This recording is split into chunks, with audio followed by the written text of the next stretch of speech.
مفتی فاضل صدیق صاحب سے بھی ہم مشورہ کریں گے. تمنا یہ ہے کہ آئندہ سال صحائی ستہ، بخاری شریف، مسلم شریف، دورہ حدیث کی یہاں پر تعلیم ہو. اب ظاہر بات ہے اس کے لیے ہمیں 6-7 اساتذہ کرام کے اچھے علماء کی ضرورت پڑے گی جو اچھے فن کے ماہر ہوں اور جو جن کی وجہ سے تعلیم کے معیار بلند ہو. تعمیر کا ابھی مسئلہ بہت اہم ہوتا ہے. جو بیچارے اساتذہ کرام دور تشریف لاتے ہیں ان کے لیے خاطر خاص جو سہولیات کے انتظام ہونا چاہیے. تو اس کی ہم حتی الامکان کوشش کریں گے انشاءاللہ. یہ جو دارالقرآن بن رہا ہے اس کے لیے دعا فرمائیں کہ اللہ تعالیٰ اپنے خدا غیب سے پورا فرمائے. انشاءاللہ کوشش کی جا رہی ہے کہ اس کی پہلی منزل بھی اگر جلد سے جلد تیار ہو جاتی ہے تو ہم ممکن ہے انشاءاللہ. اور مشورہ کریں گے ہم منتظمین سے، اپنے سرپرستوں سے کہ ممکن ہے آئندہ سالی دورے کا نصب ہو جائے، ورنہ ہوگا جلد ہی انشاءاللہ. یہ میری تمنا ہے. میں امید کرتا ہوں کہ انشاءاللہ اس کے لیے دعائیں خیر فرمائیں گے انشاءاللہ. جو اس گاؤں کے ہیں وہ حضرات جو اطراف سے تشریف لائے ہیں کہیں سے بھی، چھوٹے بڑے، سب کا میں شکر گزار ہوں، ممنون و مشکور ہوں. اللہ تعالیٰ اپنی رضا خوشنودی نصیب فرمائے اور اخلاص کے دولت سے ہم کو مال امان فرمائے انشاءاللہ.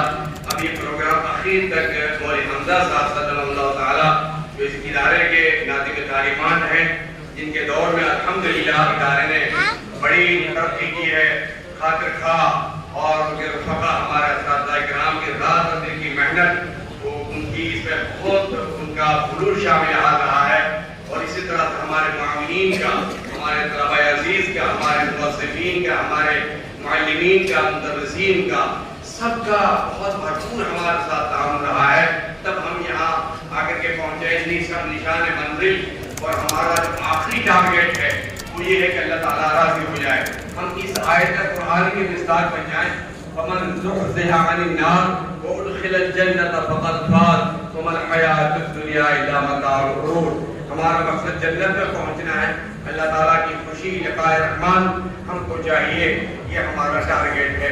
اللہ تعالیٰ آپ کو ہم کو سب کو سلامتی کے ساتھ رکھے اور ہر قسم کے شرور سے ہماری حفاظت فرمائے. ہم اپنے مہمان شیخ محمد بن سید محمد الرواحی کے شکر گزار ہیں اور اسی طرح سے ہمارے جو حکم صاحبان ہیں جو بہت دور دراز سے سفر کر کے بائی پلین آئے اور بالکل یہاں کے ایسے ہو جاتے ہیں، ہمیں بھول بھی جاتے ہیں ہمارے خاندان سے، ہمارے قبیلے سے، ہمارے گاؤں سے، ہمارے علاقے سے. صدیق صاحب اور ان کے رفقا طارق کتنے قرآن کی نشاندار تلاوت کی. کل ہمارے پاس صاحب نے نماز پڑھائی. میرے پاس الفاظ نہیں ہیں.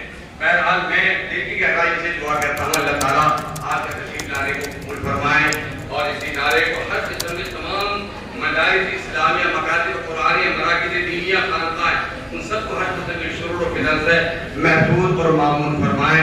وآخر دعوانا الحمدللہ رب العالمین.